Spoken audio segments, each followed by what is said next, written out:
জনগণের রাজনীতি নাকি রাজনীতির জনগণ? রাজনীতির আয়নায় কতটা প্রতিফলন জনগণের, তাদের অবস্থান কোথায়, সেই হিসেবটি বুঝতে যমুনা টেলিভিশনের রাজনীতির এই আয়োজনে পুরো সময় আপনাদের সাথে আছে আমি রোকসানা আনজুমান নিকোল।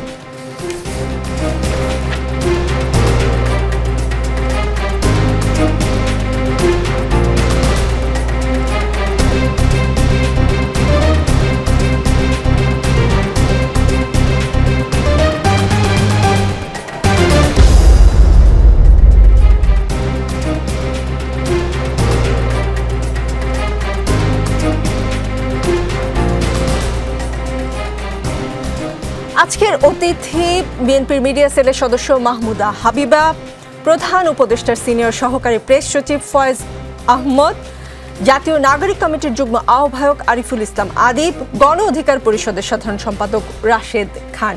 আরিফুল ইসলাম আদিব পড়াশোনা করে, একটি ফুড কার্টও চালায়, নিম্ন মধ্যবিত্ত পরিবারের সন্তান রাতুল। 19 জুলাই খুব কাছ থেকে তাকে গুলি করে পুলিশ, ছিন্ন বিচ্ছিন্ন হয়ে যায় রাতুলের পেটের ভিতরের নাড়িভুঁড়ি। রাতুলের একটা কিডনি পুরোপুরি ড্যামেজ, শরীরের ভিতরে এখনো 250টির বেশি প্যালেট আছে। বিদেশে নিয়ে চিকিৎসার প্রয়োজন, কিন্তু উদ্যোগ নেই। রাতুলের পরিবারের আক্ষেপ, সরকার খুব একটা মনোযোগী না রাতুলের বিদেশে নিয়ে ট্রিটমেন্টের ক্ষেত্রে। সরকার কি নিয়ে ব্যস্ত, আপনারাই কি নিয়ে ব্যস্ত? ধন্যবাদ আপনাকে। আমরা বারবার এই বিষয়টি বলে আসছি, আমাদের পক্ষ থেকেও গত পরশু আমাদের জাতীয় নাগরিক কমিটির পক্ষ থেকে যে স্বাস্থ্য বিষয়ক সংস্কারের প্রস্তাবনা দেওয়া হয়েছিল, সে জায়গা থেকে আমরা আমাদের স্পষ্টভাবে বলেছিলাম যে শহীদ এবং শহীদদের পুনর্বাসন, শহীদ পরিবারের সদস্যদের পুনর্বাসন এবং আহতদের চিকিৎসার জন্য সরকার কি নিয়ে ব্যস্ত সেটি আসলে সরকারই ভালো বক্তব্য দিতে পারবে। কিন্তু আমাদের কাছে যেটি মনে হচ্ছে যে 5ই আগস্ট পরবর্তীতে যে রাজনৈতিক আপনাদের নিয়োগ করা সরকার না, আমাদের নিয়োগ করা বলতে এটা আমাদের একক নিয়োগ করা না, এখানকার বিদ্যমান ফ্যাসিবাদ বিরোধী যতগুলো রাজনৈতিক দল ছিল, অংশীজন ছিল, সিভিল সোসাইটি ছিল, সকলেরই নিয়োগ করা এই সরকার, শুধু আমাদের নিয়োগ করা সরকার নয়। জি, রাতুলের কথা হঠাৎ করে কেন বললাম? রাতুলকে নিয়ে গতকাল যমুনা টেলিভিশনে একটি রিপোর্ট প্রচারিত হয়েছে। তো যেদিন রিপোর্টটা প্রচারিত হলো সেদিন রাতে তার ফুড কার্ট বন্ধ করে ফেরার সময় কে বা কারা রাতুলের গায়ের উপর কেরোসিন ঢেলে দেয়। কেরোসিন কেন গায়ে ঢেলে দেয় সেটা নিশ্চয়ই আপনি বুঝতে পারছেন। রাতুল আন্তর্জাতিক অপরাধ ট্রাইব্যুনালের 4 নম্বর মামলার অভিযোগকারী ও ভুক্তভোগী সাক্ষীও। শহীদ পরিবারের সদস্যরা আজ শাহবাগে বসেছিলেন, সেখানে দেখলাম এক স্বজন প্রশ্ন করেছেন প্রধান উপদেষ্টা কেন আমাদের সাথে দেখা করার সময় পান না। আপনার কি মনে হয় কেন সময় পাচ্ছেন না তিনি? প্রধান উপদেষ্টার সময়ের ক্ষেত্রে তার তো মিটিং, মানে তার যে আপনার যোগাযোগের যে জায়গাটা বা তার প্রায়োরিটি লিস্টের, এটা তিনি ভালো করে বলতে পারবেন। কিন্তু আমাদের কাছে যেটা হচ্ছে যে এই সময় না দেওয়াটা এটা দুঃখজনক, এবং আমরা এটার জন্য সরকারকে মনে করি জবাবদিহিতায় আসা উচিত। এবং একই সাথে আমরা বলছি বারবার যে শহীদ পরিবারগুলো যদি পুনর্বাসন করা না হয়, তো এই শহীদ পরিবারগুলো কিন্তু আগামী দিনে তারা আরও বেশি আন্দোলন সংগ্রামের দিকে যাবেন। আজকের যে প্রোগ্রামটি হয়েছিল সেখানে আমাদের নাগরিক কমিটিরও কেন্দ্রীয় আমাদের সদস্য যে থানা প্রতিনিধি আছেন, শহীদ পরিবারগুলো যারা আছেন তারাও কিন্তু এই আন্দোলনে ছিলেন। ফলে যদি সরকার তার জায়গা থেকে যদি যথাযথ কার্যকরী উদ্যোগ না নেয়, তাহলে এই শহীদ পরিবাররা হচ্ছে আরও বেশি আন্দোলনের জন্য মুখর হবেন এবং সেটা সরকারের জন্য বিব্রতকর হবে। আমরা আশা করব সরকার দ্রুত এটা কার্যকরী উদ্যোগ নেবেন। ফয়েজ আহমদ, আপনি নিশ্চয়ই বলতে পারবেন কি নিয়ে সরকার ব্যস্ত? শহীদ পরিবারের সঙ্গে দেখা করার সময় কেন প্রধান উপদেষ্টা পাচ্ছেন না? আজকে শহীদ পরিবার থেকে প্রশ্ন তোলা হয়েছে, দেখলাম শাহবাগে তার স্বজনদের কেউ কেউ এই প্রশ্নটি করছেন। তো প্রধান উপদেষ্টা ডক্টর মোহাম্মদ ইউনূস বোধহয় রবিবারে সময় দিয়েছেন, আজকে বৃহস্পতিবার, আজকে বিকেলবেলা বা সকাল থেকেই তারা আসলে শাহবাগে। আজকে সারাদিন প্রধান উপদেষ্টা সময় পাননি, কালকে সময় পাননি, পরশুও সময় পাচ্ছেন না, রবিবারে শহীদ পরিবারের জন্য সময় বের করেছেন তিনি। মানে এটাই কি হওয়া উচিত বা এটাই নিয়ম কিনা আমি একটু বুঝতে চাচ্ছি, কারণ ওই দফতরের কাজকর্ম আমি খুব বেশি বুঝবো বা সেই আশা করাও ঠিক না। আপনাকে ধন্যবাদ। আপনি যেটা বলছেন যে শহীদ পরিবারের সঙ্গে কেন দেখা করছে না মাননীয় প্রধান উপদেষ্টা, বিষয়টা আসলে ঠিক নয়। শহীদ পরিবার, আহতদের পরিবার, শহীদ এবং আহতদের পরিবারদেরকে যারা সমন্বয় করেন নানান প্রক্রিয়ায়, জুলাই স্মৃতি ফাউন্ডেশন, তাদের সঙ্গে প্রায়শই প্রধান উপদেষ্টার বৈঠক হয়, সেটা আমরা দেখি। এখন এই শহীদ পরিবার বলতে তো 1টা 2টা 3টা পরিবার নয়, অনেক পরিবার। তার মধ্যে কয়েকটি পরিবার হয়তো বলেছে তাদের সঙ্গে দেখা হয়নি, সেই বিষয়ে প্রধান উপদেষ্টা সময় দিয়েছেন রোববার। এখন আপনি যদি বলেন রোববার সময় কেন দিয়েছে, কেন শুক্রবার নয়, শনিবার নয়, এটা তো ওনার শিডিউলের মধ্যে একটা সময় বের করতে হয় তাদের জন্য, সেই সময়টুকু বের করা হয়েছে। অফকোর্স আপনি রোববারকে প্রায়োরিটি কেন বলছেন না, সপ্তাহের প্রথম দিন, সেই দিনই তাদের সঙ্গে দেখা হচ্ছে প্রধান উপদেষ্টার, উনি সময় দিয়েছেন। সুতরাং এটা হ্যাঁ দেখুন, আপনার যারা আহত হয়েছে বা শহীদ পরিবার, তাদের নানান অভিযোগ আছে, নানান কথা আমরা শুনছি। চিকিৎসা নিয়ে ওই অর্থে কারো তেমন কোনো অভিযোগ নেই। পুনর্বাসনটা একটা গুরুত্বপূর্ণ বিষয়, আমরা অভিযোগ পাই। হ্যাঁ আপনারা পান, সেই আপনাদের অভিযোগগুলি দেখে আমরাও ব্যবস্থা নেই। তো মূল যেই বিষয়টা আমাদের সামনে বেশিরভাগ সময় আসে সেটা হচ্ছে পুনর্বাসন। এই পুনর্বাসন প্রক্রিয়াটা কিন্তু থেমে নেই। সরকার এই বিষয়টা তার প্রায়োরিটি লিস্টেই আছে। ফুটকার্ট চালায় সে, অপরাধ 4 নম্বর মামলার সে চাক্ষুষ সাক্ষী, সে নিজেই যেহেতু ভুক্তভোগী, দেখুন আপনি এখনো ফুটকার্ট চালাচ্ছে, তার ওই শারীরিক অবস্থা নেই। একটা সুনির্দিষ্ট ঘটনার কথা বলছেন, সেটা সম্পর্কে আমি বিস্তারিত জানি না, কিন্তু আপনার সরকার যে পুনর্বাসন প্রক্রিয়া, সেই প্রক্রিয়ায় আমরা দেখছি প্রতিনিয়তই অগ্রগতি হচ্ছে। বিভিন্ন বিদেশ থেকে চিকিৎসকদেরকে নিয়ে আসা হয়েছে, 30 জনকে বিদেশে পাঠানো হয়েছে, তাদের চিকিৎসার ব্যবস্থা করা হচ্ছে। এ বিষয়ে সরকার আসলে বসে নেই। তো একটা ইন্ডিভিজুয়াল কেসের ক্ষেত্রে কোনো কারণে সে যোগাযোগ থেকে হয়তো সঠিকভাবে হয়নি, সেক্ষেত্রে আপনাদের প্রতিবেদন আমাদেরকে সহায়তা করে, সেই জায়গাগুলিতে অ্যাড্রেস করার সুযোগ তৈরি করে। এটা আপনাদের যেমন জায়গা থেকে দায়িত্বশীল কাজ আপনারা করছেন, সরকারও আপনাদের এই দায়িত্বশীলতাকে প্রশংসা করে, সেই জায়গাগুলিকে অ্যাড্রেস করার চেষ্টা করে। রাতুর আন্তর্জাতিক অপরাধ ট্রাইব্যুনালের 4 নম্বর মামলার অভিযোগকারী এবং ভুক্তভোগী যারা এই মামলাগুলোর সাক্ষী, তাদের সুরক্ষার বিষয়ে সরকার আসলেই কি যথাযথ পদক্ষেপ নিচ্ছে?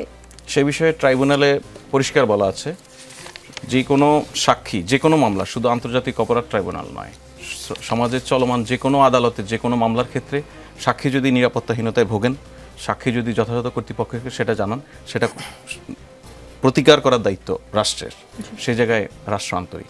জি, ফয়েজ আহমদ, মাজারে ভাঙচুর হলে, নারী ফুটবলাররা খেলতে না পারলে, সারা দেশে ভাঙচুরের ঘটনা ঘটলে অন্তর্বর্তী সরকারের প্রেস উইং বিবৃতি দেয়। আজকেও আমরা একটা বিবৃতি পেয়েছি। বিবৃতি দেওয়া ছাড়া সরকার দৃশ্যমান আর কি কি পদক্ষেপ নিয়েছে বা নিচ্ছে, নাকি বিবৃতি দেওয়াই আসলে সরকারের কাজ? এটা আপনার কাছে কেন মনে হচ্ছে আমি জানি না। মাজার ভাঙচুর হলে বিবৃতি দেয়া মানে কি? সরকার কি করতে হবে, সরকারের কি অবস্থান, সেই জায়গাটা পরিষ্কার করে। সরকার যে জায়গাটা পরিষ্কার করে, সেখানে তো সরকারের ভিতরে কাজ না করে কিছু বলার কোনো জায়গা নেই, কাজ করেই সেটা বলে। মাজার ভাঙচুরের ক্ষেত্রে অনেক সময় হ্যাঁ আমরা অনেকগুলি ঘটনা দেখেছি, মাজার ভাঙচুরের ঘটনা ঘটেছে। ভাঙচুরের ঘটনাটা যেভাবে আলোচনা হয়, তাদের বিরুদ্ধে যে ব্যবস্থাটা নেওয়া হয়, ওই ঘটনায় যারা অ্যারেস্ট হয়, সেই বিষয়টা ওভাবে আলোচনা হয় না। এটা একটা যেমন বিষয়। ভাঙচুরের ঘটনায় আপনি যদি জেনে থাকেন কতজন অ্যারেস্ট হয়েছে? অনেক লোক অ্যারেস্ট হয়েছে। সর্বশেষ মুন্সিগঞ্জে যে মাজার ভাঙার ঘটনা, সেখানেও 3 জন অ্যারেস্ট হয়েছে, সেটাও কিন্তু আমরা বিবৃতি দিয়েই জানিয়েছি, হয়তো আপনারা সেটা খেয়াল করেননি। জি, মাহমুদা হাবিবা, যে বিবৃতিটির কথা ফয়েজ আহমদকে বলছিলাম, সেই বিবৃতি আমি একটু পড়ে শোনাতে চাই। ধানমন্ডির 32 নম্বর বাড়িতে ভাঙচুরের ঘটনা অনভিপ্রেত ও অনাকাঙ্ক্ষিত। পলাতক অবস্থায় ভারতে বসে জুলাই অভ্যুত্থানের বিরুদ্ধে শেখ হাসিনার উস্কানিমূলক বক্তব্যের কারণে জনমনে গভীর ক্রোধের সৃষ্টি হয়েছে, যার বহিঃপ্রকাশ ঘটেছে। গত 6 মাসে 32 নম্বর বাড়িটিতে কোনো ধরনের আক্রমণ, ধ্বংসযজ্ঞ হয়নি। গতকাল রাতে এটি ঘটেছে পলাতক শেখ হাসিনার বক্তব্য ঘিরে, যার দুটো অংশ আছে। একটি অংশ হলো জুলাই গণ অভ্যুত্থানে যারা আত্মদান করেছেন, শেখ হাসিনা তাদেরকে অপমান করেছেন, অবমাননা করেছেন, শহীদের মৃত্যু সম্পর্কিত অবান্তর আজগবি ও বিদ্বেষমূলক কথা বলে পলাতক শেখ হাসিনা জুলাই গণ অভ্যুত্থানকে অবজ্ঞা করেছেন ও অশ্রদ্ধা জানিয়েছেন। দ্বিতীয়ত, শেখ হাসিনা দুর্নীতি, সন্ত্রাস ও অমানবিক প্রক্রিয়ায় নিপীড়ন চালিয়ে ক্ষমতায় থাকাকালীন যে সুরে কথা বলতেন, গণ অভ্যুত্থানের মুখে পালিয়ে যাওয়ার পরেও তিনি একই হুমকি ধামকি সুরে জুলাই গণ অভ্যুত্থানে অংশ নেওয়া প্রতিটি মানুষের বিরুদ্ধে কথা বলে চলেছেন, হুমকি ধামকি দিচ্ছেন। শেখ হাসিনা দেশে অস্থিতিশীলতা সৃষ্টির হুমকি দিয়েছেন। মানুষের মনে জুলাই গণহত্যা নিয়ে যে ক্ষত রয়েছে, সে ক্ষততে শেখ হাসিনা একের পর এক আঘাত করে চলছেন। তার এই সহিংস আচরণের প্রতিক্রিয়া হিসেবে 32 নম্বরের বাড়ি ভাঙচুরের ঘটনা ঘটেছে। অন্তর্বর্তী সরকার দেশ ও জনগণের জানমাল রক্ষায় সর্বোচ্চ সতর্ক আছে। আইন শৃঙ্খলা রক্ষাকারী বাহিনী সর্বাত্মকভাবে পরিস্থিতি নিয়ন্ত্রণে আনার যথাযথ চেষ্টা করছে। মানবতা বিরোধী অপরাধে একজন ওয়ারেন্টভুক্ত আসামি শেখ হাসিনা বক্তব্য দেয়া থেকে বিরত থাকলে এমন ঘটনার পুনরাবৃত্তি এড়ানো সম্ভব। এছাড়াও আরও 2টি প্যারা আছে, সেই 2টি ওটুকু আর পড়লাম না। মাহমুদা হাবিবা, গত রাত থেকে আজ পর্যন্ত যা হলো, তাতে পুরো বিশ্বে কি বার্তা গেল? অনেক ধন্যবাদ আপনাকে নিকোল। এই বিষয়টা আমি বিবৃতিটা পড়েছি, আমার ধারণা প্রত্যেকেই পড়েছেন। বিষয়টা এখানে মানে এটা লেজিটিমেট যেটা তারা বলেছেন, কিন্তু এটার আরও একটা অংশ আছে।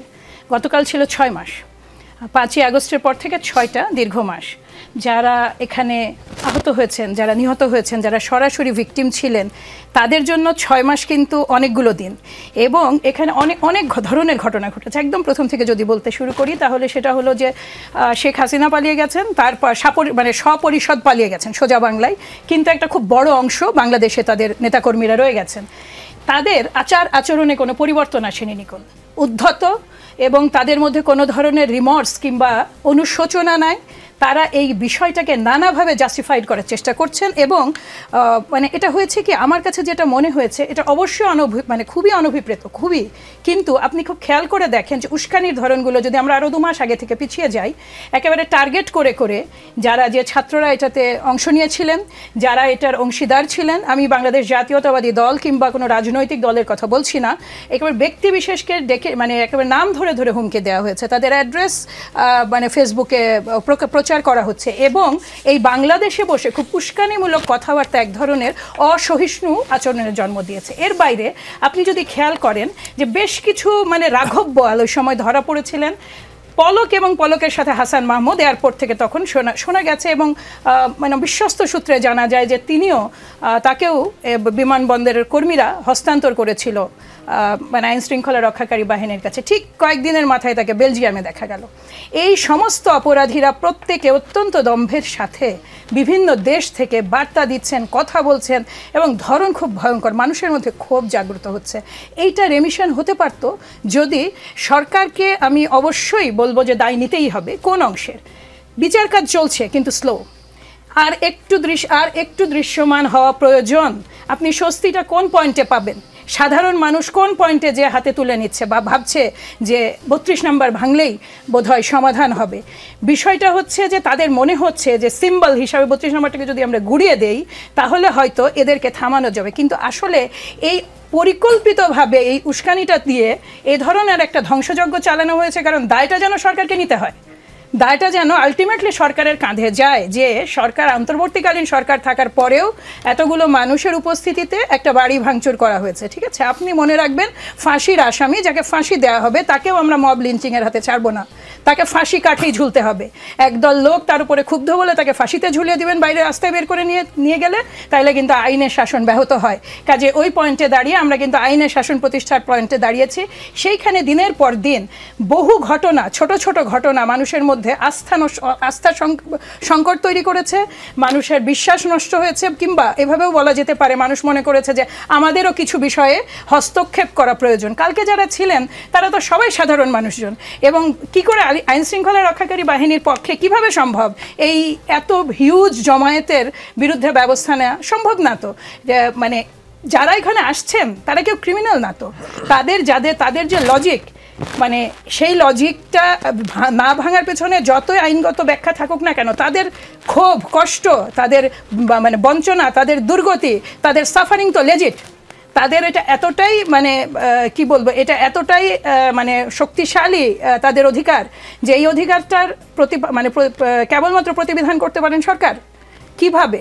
আর একটু আমরা দেখতে চাই যে আইন বিচার ব্যবস্থাটা আরো অনেক বেশি সক্রিয় হোক। আমরা দেখতে চাই যে 8 জন, এর মধ্যে তো জামিনও পেয়েছেন কমপক্ষে, ওই রাঘব বোয়ালদের তো অনেকে জামিন পেয়েছেন, তারাও তো সংখ্যায় খুব কম নন। তারা একেবারে নিয়মিতভাবে আপনার হোয়াটসঅ্যাপের কথোপকথনে আমরা হুমকি দেখছি, মেরে ফেলার হুমকি দেখছি। চিটাঙে বসে একজন বলছেন, ঢাকায় বসে একজন বলছেন, সাংস্কৃতিক কর্মীরা বলছেন, কেউ তো পিছিয়ে নাই ধমক দেওয়ার ক্ষেত্রে। এই ধমকগুলো হালকাভাবে মানুষ কেন নিতে পারে না জানেন? কারণ আওয়ামী লীগ মানুষ খুন করে এতটাই অভ্যস্ত, এতটাই খুনি এবং দানবীয় এই দলের এবং এর সমর্থকদের চরিত্র, যে মানুষ যখন এই ধরনের হুমকিগুলো প্রকাশ্য হয় তারা এটা মনে করে যে ভয়ের কারণ আছে, এবং এই ভয়ের জায়গা থেকে স্বস্তি দিতে না পারার দায়টাই কিন্তু সরকার। এবং এই যে আপনি বললেন আন্তর্জাতিকভাবে, এটা অবশ্যই আন্তর্জাতিকভাবে আমাদের জন্য একটা খুব হিউজ একটা দুর্বলতা, কিন্তু এট দ্য সেম টাইম আপনি ইনস্টিগেশন পয়েন্টগুলো দেখতে থাকেন।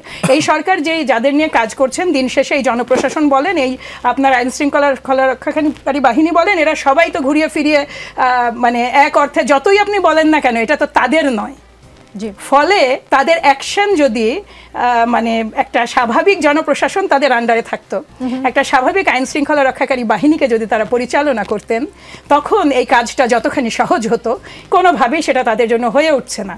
এবং এইটাই মানে এই মেসেজ অবশ্যই ভালো নয়, কিন্তু অ্যাট দ্য সেম টাইম মনে রাখবেন যেটা কিন্তু সেই 5ই আগস্টের জনরোষ, যেটা তারা কিন্তু অপেক্ষাও করেছে গত 5 মাস। গতকালকে শেখ হাসিনা আসবে না কেন, লাইভে এসে তার মতো যেখানে খুশি যা খুশি বলুক, সেটা নিয়ে মাথা ব্যথা নেই, কিন্তু ভাষা যখন হুমকির, ভাষা যখন ধমকের, ভাষা যখন জন বেছে বেছে শাস্তি দেওয়ার, তখন কি বলার থাকতে পারে?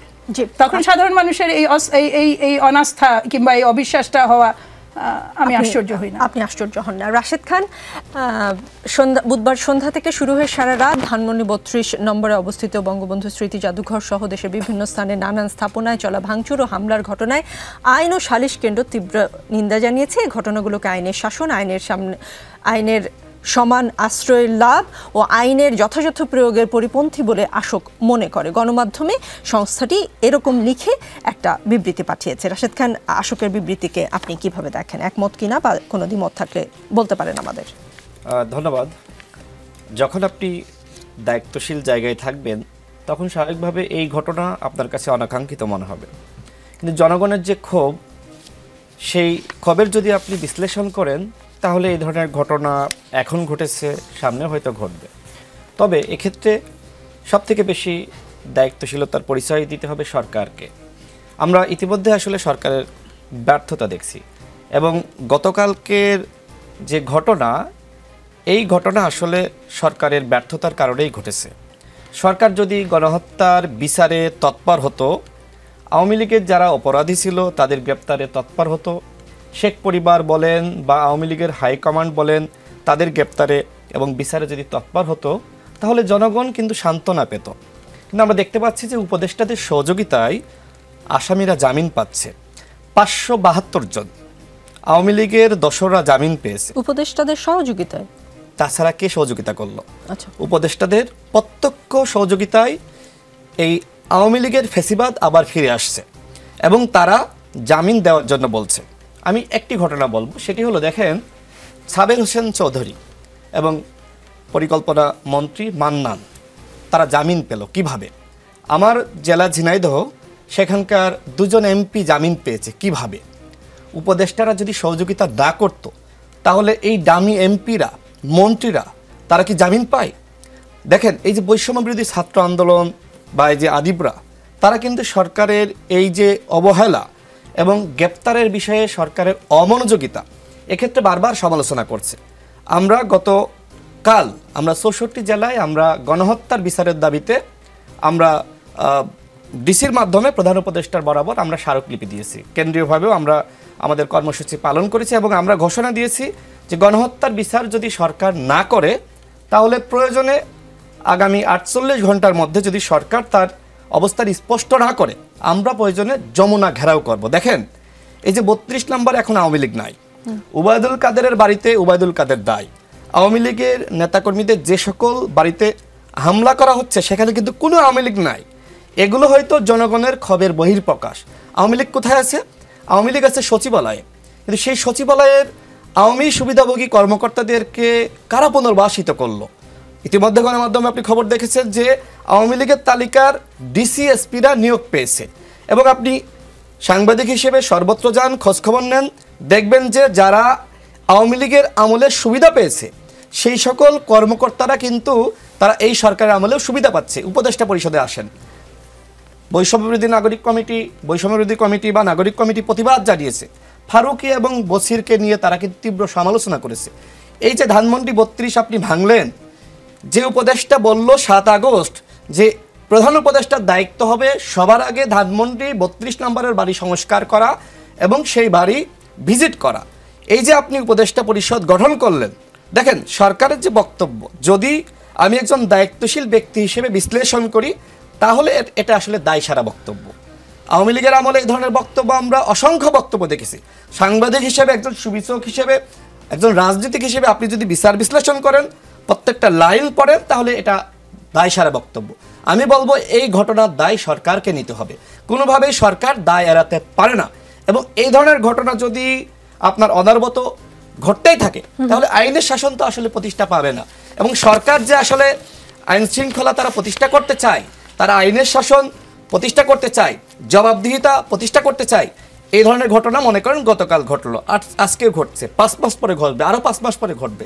এইভাবে যদি ধারাবাহিকভাবে ঘটতেই থাকে তাহলে সরকার কি করছে?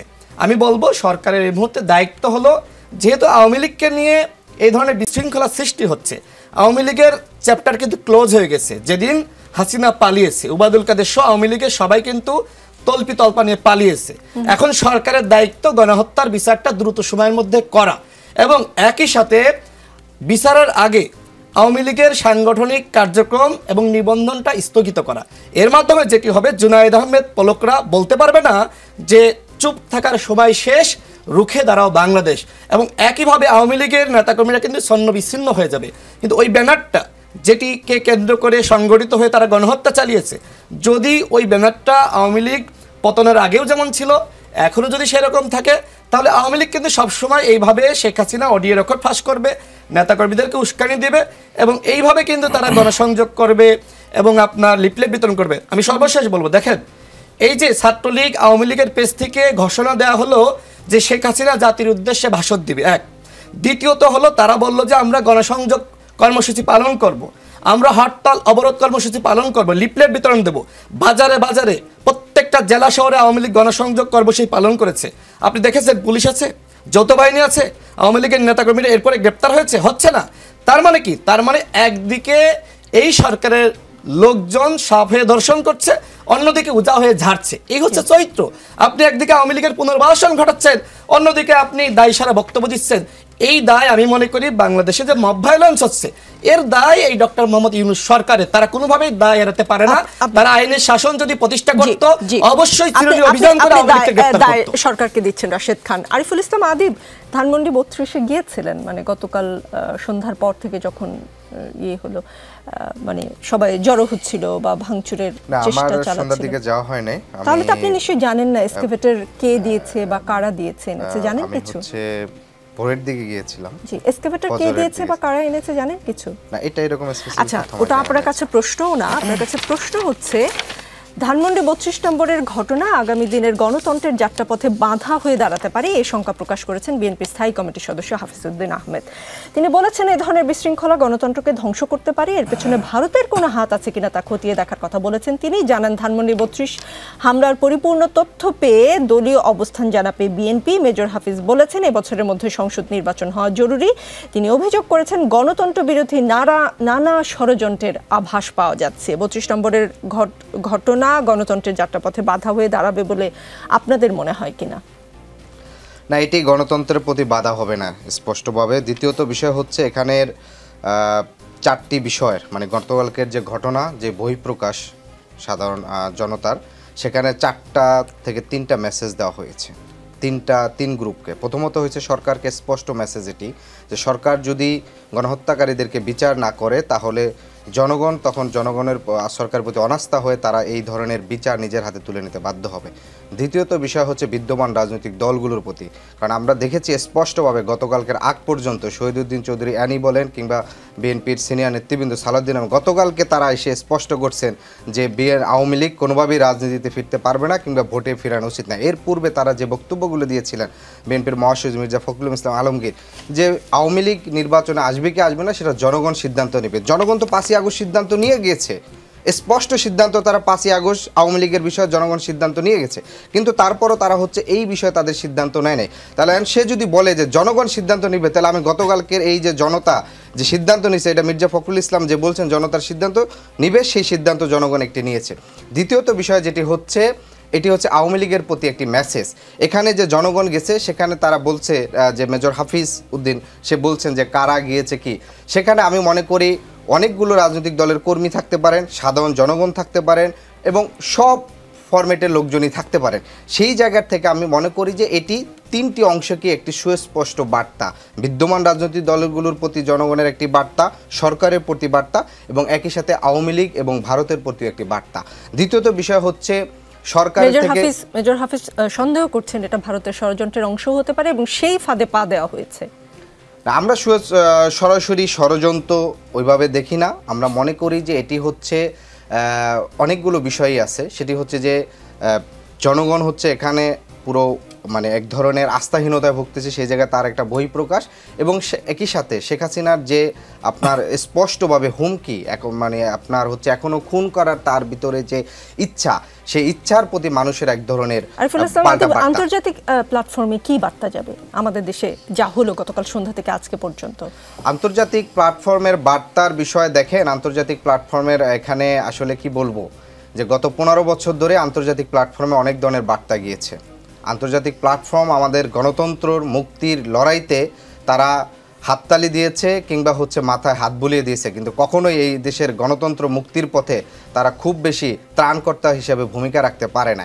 দ্বিতীয়ত, যার কারণে জনগণ আন্তর্জাতিক বার্তার উপর ডিপেন্ড করে জনগণ কিন্তু সবসময় সিদ্ধান্ত নেয় না। যদি জনগণ সেভাবে সিদ্ধান্ত নিত তাহলে 5ই আগস্ট কিন্তু সুস্পষ্টভাবে ঘটতো না। দ্বিতীয়ত বিষয় হচ্ছে এটি স্পষ্ট যে ট্রাম্প আসার পরে এখানে হচ্ছে এখানকার একটা অংশ বুঝতে চাচ্ছে যে আন্তর্জাতিকভাবে সরকার নিয়ন্ত্রণ করতে পারতেছে না, সরকার ব্যর্থ হচ্ছে। এই জিনিসগুলো দেখিয়ে সামনে হচ্ছে ট্রাম্পের সাথে মোদির বৈঠক থাকতে পারে, সেখানে ভারত অনেক কিছু আগাতে পারবে, কিন্তু সেটি আসলে বিষয়টি ওইরকম নয়। কারণ হচ্ছে ভারতে আমেরিকার যে পররাষ্ট্রনীতি, বিশেষ করে ট্রাম্পের যে পররাষ্ট্র, সেটি তার দেশকেন্দ্রিক। বহির্বিশ্বে তিনি কিন্তু খুব বেশি মনোযোগ দেন না, বরঞ্চ আমেরিকায় যারা হচ্ছে যেসব ভারতীয় মানে অবৈধ অভিবাসীরা ছিল তাদেরকে কিন্তু আরো শপথ গ্রহণের আগে তিনি টুইট করেছেন বাংলাদেশকে নিয়ে। জি, শপথ গ্রহণের আগেই ট্রাম্প টুইট করেছেন। শপথ গ্রহণের আগের যে টুইট ছিল সেই টুইট তারা লবিং এর মাধ্যমে করিয়েছেন এবং সেটি অন্য একটি ছিল, কিন্তু এখন এরপরে কিন্তু আপনি দেখেন যে তার স্পষ্ট অবস্থান কিন্তু সরাসরি ইন্ডিয়ার পক্ষে না। জি, মাহমুদা হাবিবা, বিএনপি এখনো কোনো আনুষ্ঠানিক কোনো কিছু, মানে বিএনপি দল হিসেবে এই 32 নম্বরের ঘটনায় কি ভাবছে, কেন আনুষ্ঠানিক কোনো বিবৃতি দিল না? বিএনপি যথাসময়ে আনুষ্ঠানিক বিবৃতি দিবে। আর ভাবনার কথা যদি বলেন, বিএনপি তো একেবারে 17-18 বছরের একেবারে খুব কঠিনভাবে নির্যাতিত দল নিকল। ভুলে গেলে তো চলবে না যে আমাদের মানে চেয়ারপারসন বেগম খালেদা জিয়াকে তার বাড়ি থেকে কি নৃশংসভাবে কিংবা কি অমানবিকভাবে এবং কতখানি বেইজ্জতির সাথে বের করে দেওয়া হয়েছিল স্রেফ ব্যক্তিগত প্রতিহিংসা চরিতার্থের জন্য। আপনার সিগনিফিক্যান্স কোনটার নাই, সিগনিফিক্যান্স কোন নেতার নাই? শহীদ প্রেসিডেন্ট জিয়াউর রহমানের যে অবদান বাংলাদেশে কিংবা দেশনেত্রী বেগম খালেদা জিয়ার যে অবদান, কিছুই তো তখন মাথায় রাখা হয়নি, রাতারাতি গুড়িয়ে দেওয়া হয়েছিল। আমাদের তো খুব গভীর ক্ষত আছে এটা নিয়ে। এই সেই বাড়ি, যেই বাড়িতে তিনি দীর্ঘদিন ছিলেন, তিনি সেই নারী, যেই নারী 71-এ পুরো সময়টা যুদ্ধবন্দী ছিলেন, তিনি সেই নারী তার শিশু সন্তানদের নিয়ে। তার বাড়িতে তো মাসিক 1500 টাকা ভাতা পৌঁছাতো না, যেটা 32 নম্বরে পৌঁছাতো। কাজে ওই অবস্থায় ওই বাড়িকে একেবারে মানে মুহূর্তের মধ্যে উড়িয়ে দেওয়া হয়েছে। কোনো ব্যক্তিকে, একটা মানুষ তখন একটা শব্দ করেননি, একটা টু শব্দ কোনো সুশীলের মুখ থেকে, কোনো সাংবাদিকের মুখ থেকে আসেনি। বরং কতখানি একজনকে ক্যারেক্টার অ্যাসাসিন করা যায়, আমরা এখনকার সময়ে যখন এই নিউজগুলো আসছে আমরা দেখেছি কিভাবে নানা ধরনের অসম্মানজনক জিনিস ওখানে প্ল্যান্ট করা হয়েছে এবং সেগুলো কি ধরনের ষড়যন্ত্রের তিনি শিকার ছিলেন। আমাদের ব্যক্তিগত হয়েছে বলে কি এই সময়টা আমি আমার অনুভূতি না নিকল, আমার অনুভূতিটা আপনি বোঝেন। আমি বলছি যে আমরা কিন্তু কোনো রিয়াকশন দেইনি, কিন্তু আমরা কিন্তু সেই ক্ষতটা খুব গভীরভাবে বহন করি এবং সেই কারণে না নিকল, আমি একটু জবাবটা দেই, আমি সেই কারণেই আমরা কিন্তু কখনোই চাই না যেগুলোর পুনরাবৃত্তি ঘটুক, কোনো ব্যক্তিগত প্রতিহিংসা চরিতার্থ হোক। গোটা বিষয়ে এটা দল হিসেবে যদি বিএনপি বা বিএনপির মানে ক্ষমতার আশেপাশে কোথাও থাকতো, এটা সর্বোচ্চভাবে আমরা চেষ্টা করতাম যেন না ঘটে। কিন্তু যেটা ঘটেছে সেটা তো আপনার এইটাও তো অস্বীকার করার কোনো সুযোগ নাই। জুলাই আগস্ট মিলে যেই হাজার হাজার মানুষ মারা গেছে, এই শিশুগুলোর যে মৃত্যু ঘটেছে, এই যে সাধারণ মানুষের যে অসম্ভব রকম ঘৃণা, এই ঘৃণা কিন্তু একেবারে সব ধরনের সীমা ছাড়িয়ে গেছে।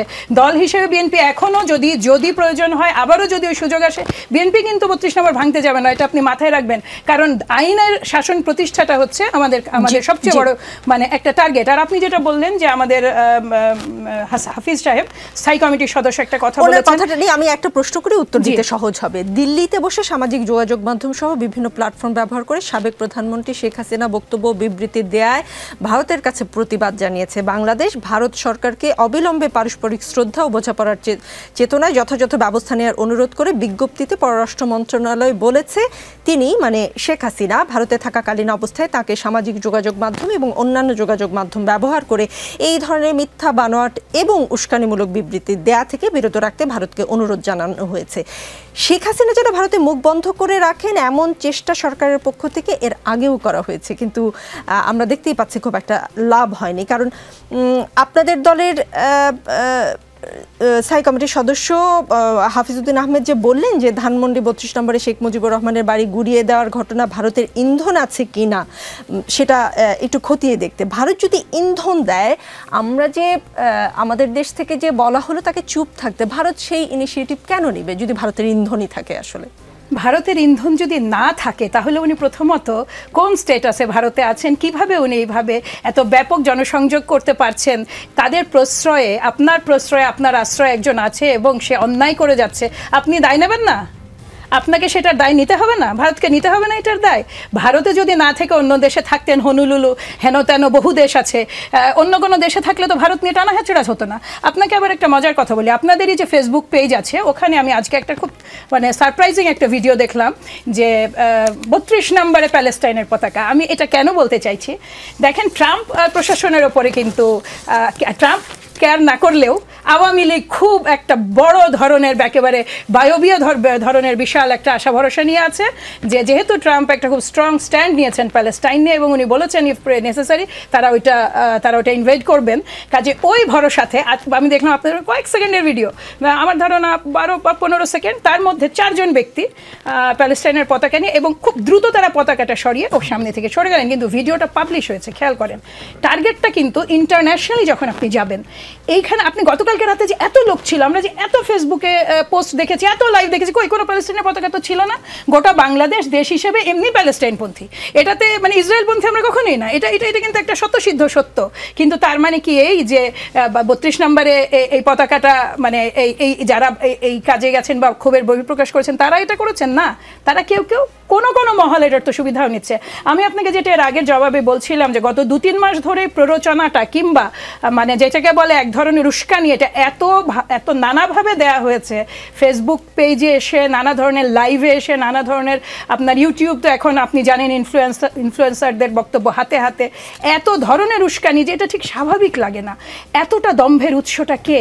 এতটা দম্ভের উৎস তো অবশ্যই প্রতিবেশী। এই এতটা দম্ভের উৎস তো আমেরিকার নতুন প্রশাসন, তারা তো আশা করছে সেটা লবিং করে, যেহেতু টুইট একটা করাতে পেরেছে তো লবিং করে ক্ষতিকে যদি আরও একটু কিছু বেশি করা যায়। কাজে অবশ্যই বাংলাদেশ জাতীয়তাবাদী দল শুধু না, এটা সমগ্র দেশের মানুষেরই মাথায় রাখা দরকার যে আমাদের খুব কেয়ারফুল থাকতে হবে যে এই সরকারকে আমরা ব্যর্থ প্রুফ করব কত দূর পর্যন্ত। এই জায়গাটা কিন্তু একটা বর্ডার লাইন থাকতেই হবে, কারণ এই সরকার তার সাধ্য অনুযায়ী, এটা কিন্তু আমাদের সবার সরকার, এই সরকারকে কিন্তু একেবারে তাদের মতো সংস্কার কার্যক্রমগুলো শেষ করে একটা নির্বাচন দিতে হবে এবং একটা গণতান্ত্রিক লেভেলে এই দেশকে তোলার অনলি এভিনিউ কিন্তু আমাদের এই ইন্টারিম গভর্নমেন্ট। কাজে যে কোনো মূল্যে কিন্তু এই সরকারের স্থিতিশীলতাটা বজায় রাখাটাও আমাদের দায়িত্ব। কিন্তু অ্যাট দ্য সেম টাইম সরকারের পক্ষ থেকে যদি এতখানি গাছাড়া হয়ে যায়, যেমন আমাকে কিছুক্ষণ আগে ভাইয়া বললেন যে 30 জন মাত্র চিকিৎসার জন্য বিদেশে গেছে, কেন? কয়েক হাজার আপনার আহত হয়েছে। আহত আপনি যখন ফিজিক্যাল ডিজিজে ভোগে, একজন গুলি খেয়েছেন, আপনার ওই ক্ষত কি 6 মাস বসে থাকবে?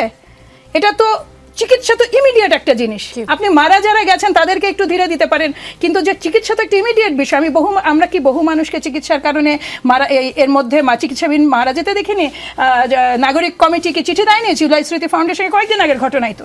কারণ এখানে হিউজ গ্যাপ আছে, প্রায়োরিটি লিস্টে টপ প্রায়োরিটি পাশাপাশি চলতে পারে একটা দেশ। এটা আমরা একটা দেশ নিয়ে কথা বলছি যেখানে বিচার কার্য একেবারে সুপার স্পিডে চলা উচিত, যেখানে আহতদের চিকিৎসা সুপার স্পিডে চলা উচিত। আপনি নিহতদের একটু সময় নেন, আপনি তাদের যে পুনর্বাসন করছেন সেটাতে আপনি সময় নিতে পারেন। আহতদের ক্ষেত্রে ওই লিবার্টি, ওই সুযোগ, ওই টাইম ফ্রেমই তো দেয় না। ওই ক্ষত বা ওই যে আঘাত, ওগুলো তো পচে যায়, ওগুলোর বহু ঘটনা থাকে। নিশ্চয়ই মাহমুদা হাবিবা, রাজনীতিতে বিরতি বলে কিছু নেই, একটু পরে ফিরছি।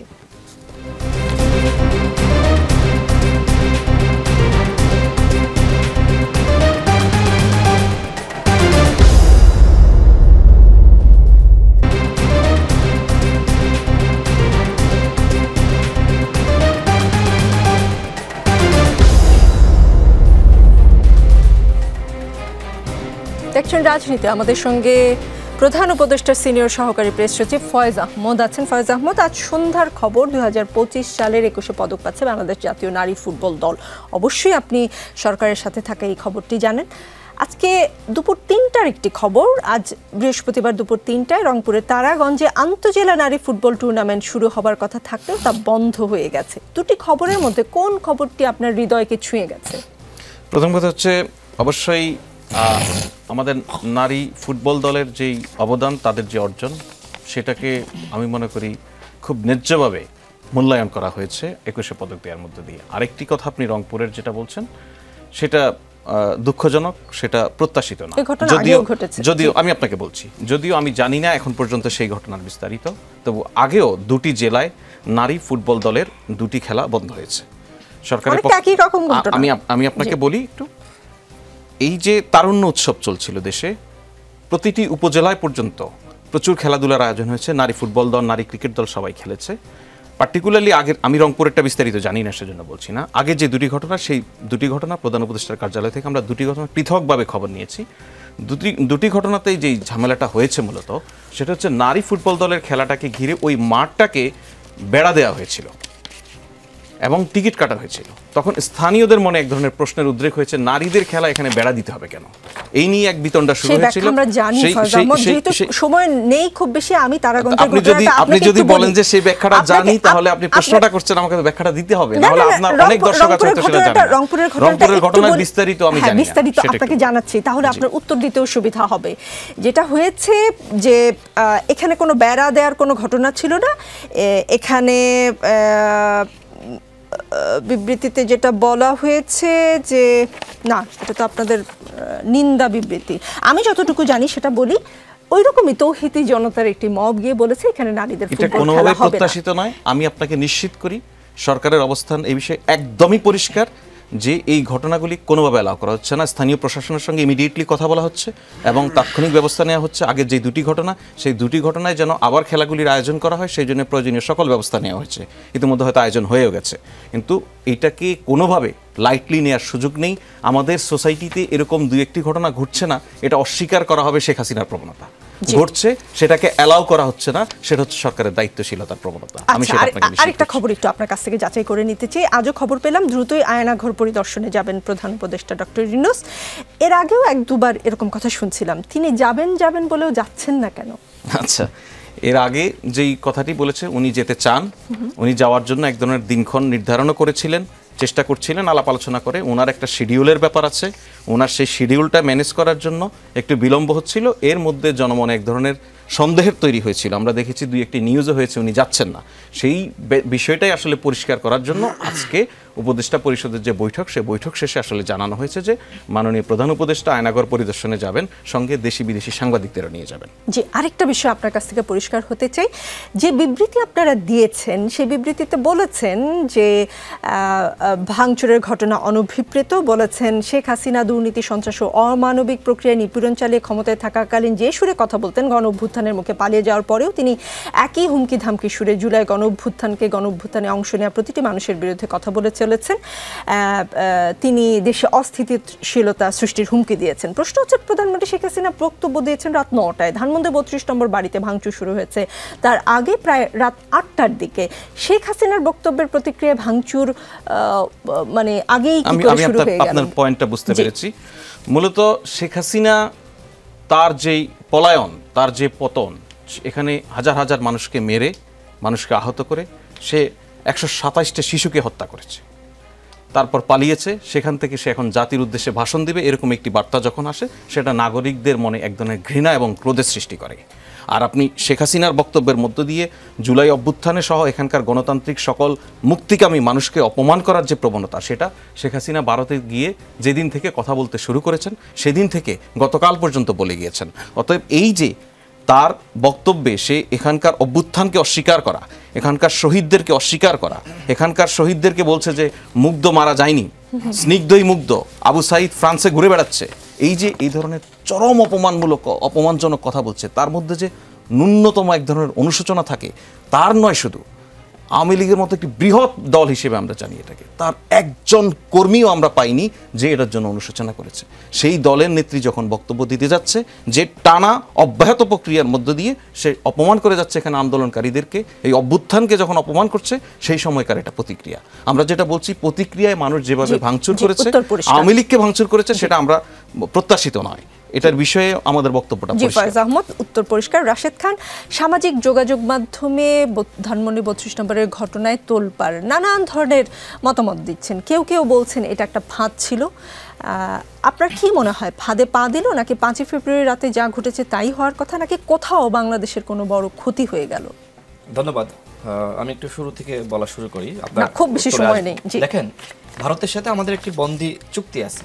এখন এই চুক্তির বিনিময়ে কিন্তু শেখ হাসিনাকে বাংলাদেশে ফিরিয়ে আনা সম্ভব, এবং এক্ষেত্রে যদি শেখ হাসিনাকে ভারত ফিরিয়ে না দেয় তাহলে ভারতকে স্পষ্টভাবে জানিয়ে দিতে হবে যে তোমাদের সাথে আমাদের কূটনৈতিক সম্পর্কর কোনো প্রয়োজন নাই।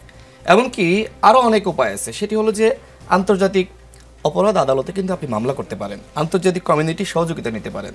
কিন্তু আমার যেটা মনে হয় যে সরকারও এক ধরনের গাছাড়া ভাব, শেখ হাসিনা ফিরে আসলে তাকে কিন্তু ফাঁসি দিতে হবে, আপনি সর্বোচ্চ শাস্তি বা যাবজ্জীবন, বা শেখ হাসিনা বাংলাদেশে ফিরলে তিনি কিন্তু এয়ারপোর্টে নামার সাথে সাথে অকারেন্স ঘটে যেতে পারে।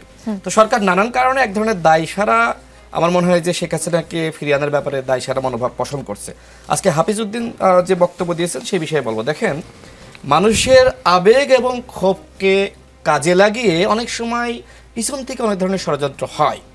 দেখেন, এই যে সারা দেশের যে ঘটনাগুলো আপনি যদি বিশ্লেষণ করেন, নারায়ে তাকবীর আল্লাহু আকবার, আপা যেটি বললেন যে প্যালেস্টাইনের পতাকা, এখন এই স্লোগানটা আসলে কি মিন করে?